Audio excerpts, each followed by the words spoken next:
గం గణపతే నమః. నమస్తే అండి. విశ్వావసు నామ సంవత్సర శుభాకాంక్షలు అండి. ముందుగా అందరికీ ఈ వీడియోలో విశ్వావసు అంటే అర్థమేంటి, ఉగాది ఎందుకు చేసుకుంటాము, పురాణాల్లో శాస్త్రాల్లో సాంప్రదాయబద్ధంగా ఎలా చేసుకుంటామో ఈ విషయాలు తెలుసుకుందామండి. ఈ విషయాలు తెలుసుకునే ముందు మా ఛానల్ని లైక్ చేసి సబ్స్క్రైబ్ చేసి షేర్ చేసి మీ శుభాకాంక్షలను కామెంట్స్లో తెలుపవలసిందిగా కోరుతున్నామండి. ఇక అసలు విషయానికి తెలుసుకుందామా మరి. ప్రతి ఏడాది చైత్రమాసం శుక్లపక్ష పౌర్ణమి తిథి నాడు తెలుగు నూతన సంవత్సరం ప్రారంభమవుతుందండి. ఈ ఏడాది మార్చి 30వ తేదీ ఆదివారం రోజున ఉగాది పండుగ జరుపుకుంటున్నామన్నమాట.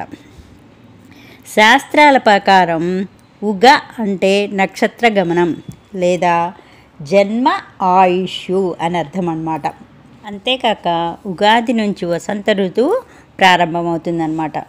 అంటే శాస్త్రం ఉగాది రోజునే ప్రారంభమైనట్టు పండితులు చెబుతున్నారన్నమాట. మరొక ముఖ్య విషయం ఏంటంటే, వేదాలను తస్కరించిన సోమకుడిని హతమార్చి మత్స్య రూపంలో ఉండే విష్ణువు వేదాలను బ్రహ్మదేవునికి అప్పగించిన శుభతరుణం పురస్కారంగా విష్ణుదేవుని ప్రీత్యర్థం ఉగాది ఆచరణలోకి వచ్చిందని చాలామంది నమ్ముతారన్నమాట.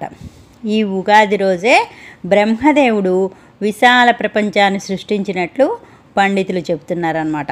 అందుకే సృష్టి ఆరంభానికి సంకేతంగా ఉగాది పండుగను మనం జరుపుకుంటామన్నమాట.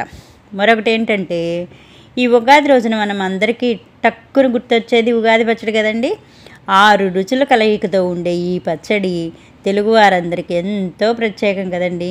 తీపి, కారం, పులుపు, వగరు, చేదు, ఉప్పు అనే షడ్రుచుల కలయిక జీవితంలో ఎదురయ్యే సుఖాలను మంచి చెడుల గురించి వివరిస్తుందన్నమాట.